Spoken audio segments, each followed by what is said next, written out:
News. President Trump poised to announce that he will take executive action to add a citizenship question to the 2020 census, despite the fact that the Supreme Court rejected his administration's rationale for doing exactly that. Let's go straight to the White House, where Kelly O'Donnell stands by, and Justice correspondent Pete Williams also in D.C. Kelly, what exactly do we know about the president's motives and what he's going to say? Well, we have limited information about what this will look like. The officials here are saying it will be an executive action, and not to conflate that with executive order or to be confused whether it's a presidential memorandum. So the details they're holding back at this point, saying they don't want to get ahead of the president, who announced on Twitter and has told us, as reporters have been interacting with him over several days, that this was the direction he was headed. This would, in a broad stroke, add legal authority to the Commerce Department to include a citizenship question. One of the different options would be, is that something added on, because the citizenship forms, or rather the census forms, are already being printed, so some of that is already underway.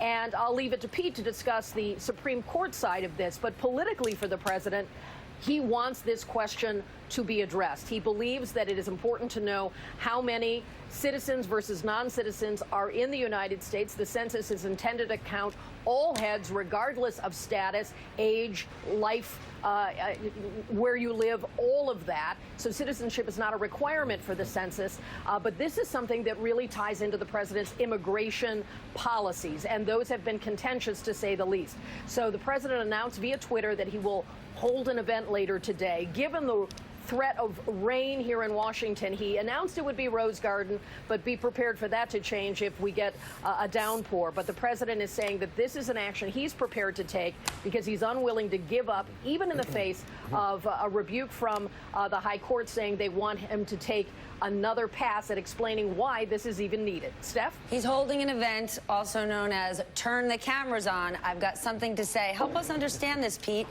Can executive action override a Supreme Court decision? No, but this wouldn't violate the Supreme Court's decision. The Supreme Court's decision is actually remarkably narrow. All it said is that you can't print the citizenship question on the census form based on the rationale that Wilbur Ross offered, which is that it was to better enforce the Voting Rights Act. The Supreme Court said that was obviously a tall tale, a pretext. So it blocked that avenue. But hold on, you can put it on the census with different rationale? Well, it left the door open to that, yes. First of all, I think legally, for the Census Bureau to offer a different rationale of the Commerce Department, I don't think that would work, because that would be the ultimate example of a pretext. We know what we want to do, we just haven't figured out why we want to do it yet. So I think even the Justice Department and the lawyers realized that was a dead end, and that's why you're seeing this fallback to an executive order. But obviously it's going to invite legal challenges because there are rules about how questions get on the census form. They're supposed to be tested. There's an Administrative Procedures Act. So I would say two things. Number one, this action doesn't, I wouldn't think, violate the Supreme Court decision. But secondly, I would be very surprised if it succeeds legally. It's going to be subject to challenge. All right, Kelly, Pete, thank you both so much. Let me bring in my leadoff team here. Joining the conversation, Kurt Bardella, NBC News Think contributor and former spokesperson for the House Oversight Committee. Kurt has been a registered member of both parties. Also with me, Jason Johnson, MSNBC political contributor and politics editor at TheRoot.com. Kurt, help me out. It wouldn't work. These things are already being printed, and there will be major legal challenges. So is this anything more than a political show for the president? Well, I think the danger here, Stephanie, is that with Donald Trump, we're not just playing with empty words. He will try to force the issue and do unprecedented things. And I think it's important that people realize where this question originated and when it came about. In March of last year, the Census Bureau released a report saying that by 2045, white people would be the minority in this country.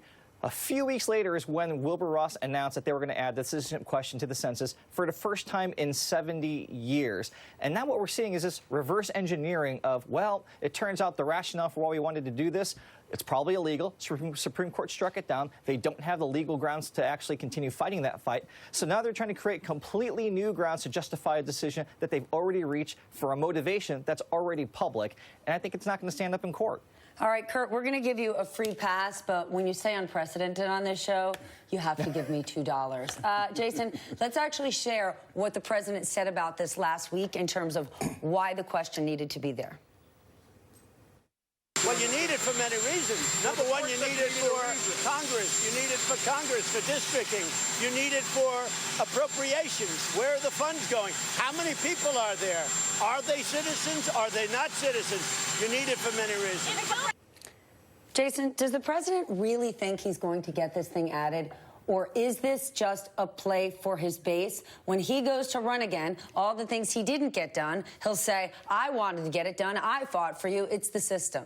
So, Stephanie, what we've seen so far is that people lie to President Trump all the time and tell him he can get things he can't get. So I'm sure he was angry when the Supreme Court said, hey, look, we don't really believe your reason. It's just like with the Muslim ban. You can't tell us it's this. We have a pretty good idea that it's that. And then William Barr and everybody else will say, okay, Mr. President, we'll find a way to do it. I think the president actually believes he can get some of this nonsense done, even if you have entire DOJ legal teams who say this is impossible. So that's the danger, I think, of how people coddle this president, that he has crazy ideas that don't make any sense, that very possibly have racist motivations behind them, and everybody else pretends that he can make it happen, even when legally and structurally and historically it ain't gonna work. Well, how important is it, Kurt, for the president to have Bill Barr in his corner?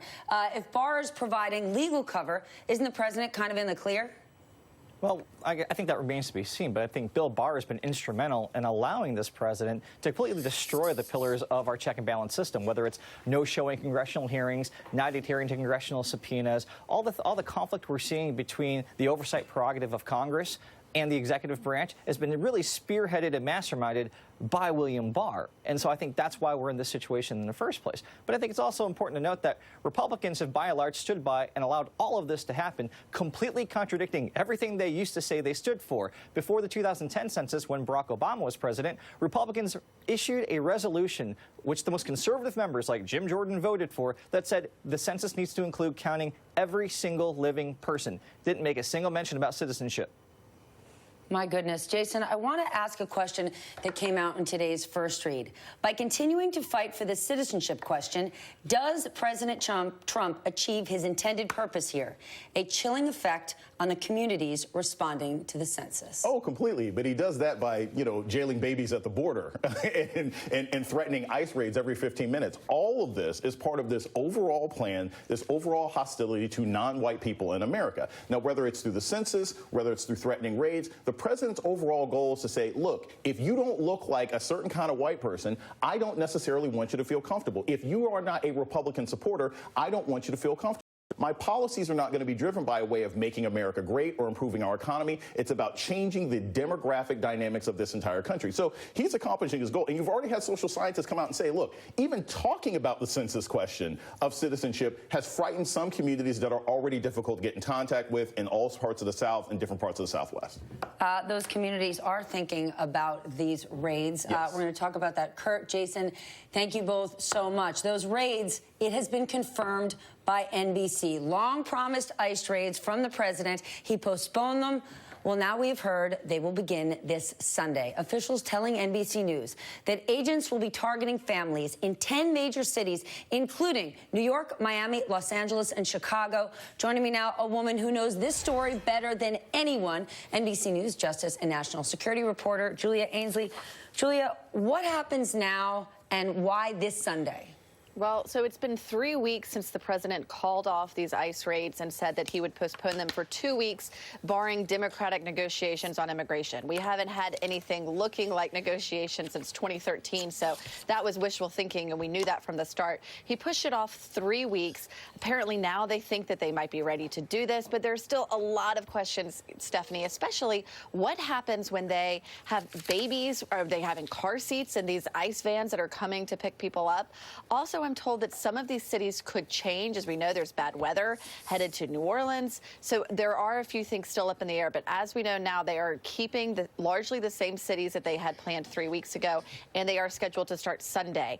Often these raids will start in the early morning hours. They think people are more likely to be home. But let's remember, immigrants have had a long time to prepare for this. If you are an undocumented immigrant, and especially part of a family living in one of those cities, you have no doubt been contacted by advocates and people in your community already to tell you exactly what your rights are, that you do not have to open the door.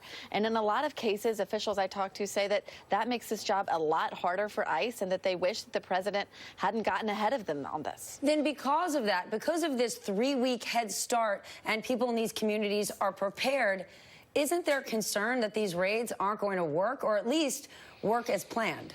Yeah, there's concern, and you can also see that in local law enforcement in these cities because they're preparing for what could be public unrest. As we see protest, when people are prepared for law enforcement to come, what if there's some sort of unrest? So we're seeing a lot of preparation for that. A lot of times it becomes more dangerous when there's more preparation. And then apart from that, even if these immigrants very willingly are apprehended by ICE, they have to be kept in detention centers. Those are ICE detention centers already pretty stretched thin because of the number of immigrants that are coming across the southern border. They're being held there. And if you're part of a family, you have to be held in a family detention center. And there's a far fewer number of beds for families.